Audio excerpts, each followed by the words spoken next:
Hello बच्चों, welcome to the session. देखिए, अगर आप एनसीईटी एग्ज़ाम में सक्सेस पाना चाहते हैं तो सबसे पहली स्टेप है सही सब्जेक्ट चूज़ करना। अब जो एनसीईटी एग्ज़ाम है उसमें आपके 7 पेपर्स होते हैं और 7 पेपर्स में से 5 ऐसे सब्जेक्ट हैं जिन्हें आपको चूज़ करना होता है, क्योंकि टीचिंग एप्टीट्यूड जो आप देख पा रहे हैं, ये सातों पेपर आपको इस एग्ज़ाम में देने होते हैं।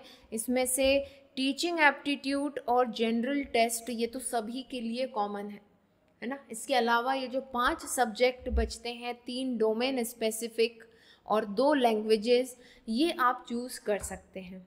ओके, डोमेन स्पेसिफिक सब्जेक्ट्स के बारे में बाद में बात करेंगे। सबसे पहले हम बात करेंगे आज लैंग्वेज सिलेक्शन के बारे में, क्योंकि लैंग्वेज बहुत ही नॉर्मल है कि हिंदी, इंग्लिश या कोई और लैंग्वेज आपने पढ़ी है अपने 12th में, है ना।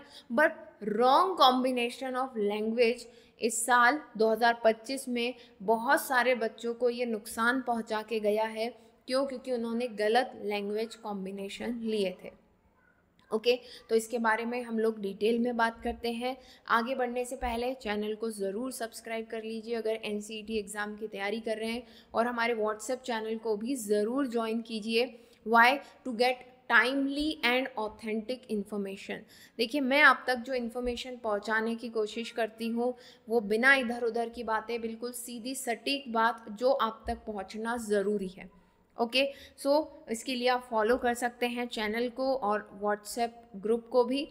इसके अलावा अगर आपके कोई भी डाउट रहते हैं इस सेशन को सुनने के बाद लैंग्वेज से रिलेटेड, तो आप डायरेक्टली व्हाट्सएप मैसेज या फिर इंस्टाग्राम पर भी मुझे मैसेज कर सकते हैं। Definitely I will answer that. Okay, चलो तो बात करते हैं। देखो भाई, लैंग्वेज, 2 लैंग्वेज चूज़ करने का आपको मौका मिलता है, और अकॉर्डिंग टू प्रोस्पेक्टस देखो यहाँ क्या लिखा हुआ है। To be chosen from section 1, 38 languages prospectus में दी गई हैं सेक्शन 1 में से। उनमें से एक लैंग्वेज आपको लैंग्वेज 1 की तरह चूज़ करनी है और दूसरी लैंग्वेज आपको लैंग्वेज 2 की तरह चूज़ करनी है, जो कि लैंग्वेज 1 से अलग होनी चाहिए। यहाँ क्लियरली लिखा हुआ है।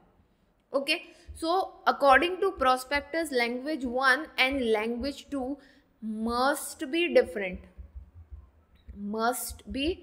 डिफरेंट, है ना। ये यहाँ पर क्लियरली मेंशन है। बट बहुत से ऐसे बच्चे हैं जिन्होंने 12th में ओनली 1 लैंग्वेज पढ़ी है ना, 1 लैंग्वेज पढ़ी है। तो वो बच्चे क्या करेंगे? उनके लिए यहाँ पर एक सुविधा दी हुई है। क्या सुविधा दी गई है कि अगर आपने सिर्फ हिंदी पढ़ा है अपनी 12th में, तो आप हिंदी के दोनों कोड जो कि 102 और 115 है, वो दोनों आप चूज़ कर सकते हैं। ठीक है, तो 12th में अगर सिर्फ हिंदी थी, ओनली हिंदी अगर आपने पढ़ा है, then you can choose code number 102 and 115, ये आप चूज़ कर सकते हैं। और अगर आपने 12th में ओनली इंग्लिश पढ़ा है, then you can choose 101 and 114। ये बड़ा ही सिंपल सा फंडा है।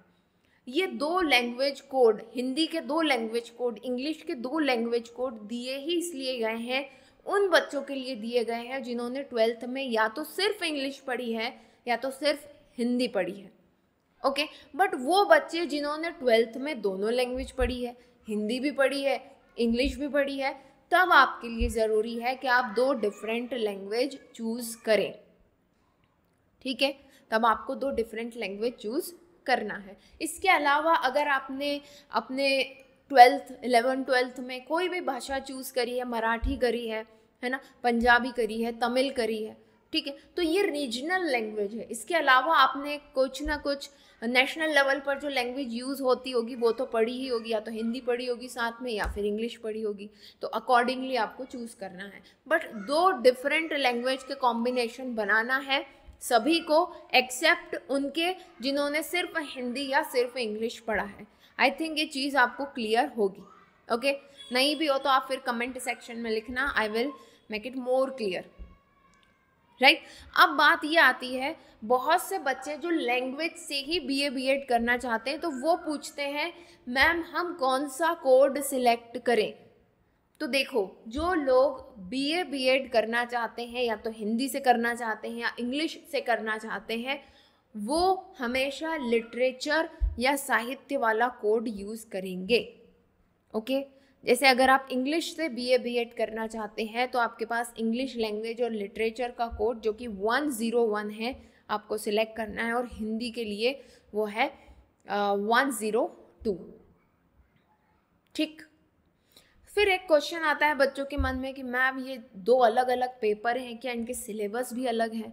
नहीं बच्चे, बिल्कुल ऐसा नहीं है। सिलेबस दोनों का सेम है, सेम सिलेबस है। कोड 101 एंड 114 के लिए, मतलब इंग्लिश के लिए सेम सिलेबस है, ऐसे ही हिंदी के दोनों कोड के लिए सेम सिलेबस है, तो भटकने की आपको ज़रूरत बिल्कुल भी नहीं है। अच्छा, एक चीज़ यहाँ पर और मैं क्लियर कर देती हूँ, आप लैंग्वेज सिलेक्शन को लेकर के 2023, 24 और 25 के वीडियो को देख करके लैंग्वेज सिलेक्शन बिल्कुल ना करें।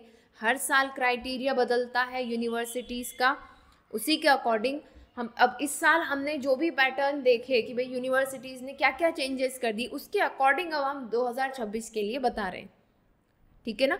तो इन चीज़ों को आपको ध्यान रखना है। इसके साथ साथ देखो, बहुत सारी छोटी छोटी इन्फॉर्मेशन अपडेट्स में, शॉर्ट्स में भी देती हूँ, तो आपको रेगुलरली उसको फॉलो करना है ना? क्योंकि हर एक चीज़ के लिए इम्पॉर्टेंट है, बट छोटी सी चीज़ है, तो उसे इन्फॉर्म करने के लिए short is the best thing. Okay, so मैं वहाँ पर भी आपको बताती हूँ, तो आपको ध्यान रखना है ये सारी चीज़ें, राइट? और इतनी सारी लैंग्वेजेस हैं, ऐसा कुछ भी नहीं है कि आप कोई और लैंग्वेज चूज़ करेंगे तो आपका सिलेक्शन नहीं होगा।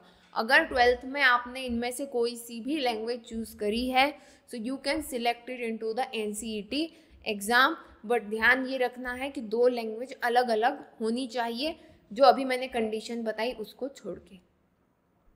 क्लियर है? राइट? चलो, तो आज के सेशन में इतना ही। आज हमने सिर्फ लैंग्वेज के बारे में बात की, और इससे ज़्यादा लैंग्वेज से रिलेटेड कुछ है भी नहीं। ओके, अब नेक्स्ट सेशन में हम लोग बात करेंगे डोमेन सब्जेक्ट्स के सिलेक्शन की, क्या क्या वहाँ पर कॉम्बिनेशन बन सकते हैं, किन सब्जेक्ट कॉम्बिनेशन के साथ आपको जाना चाहिए 2026 के लिए। ओके, चलो तो फिर मिलते हैं नेक्स्ट सेशन में, तब तक के लिए best of luck and bye bye.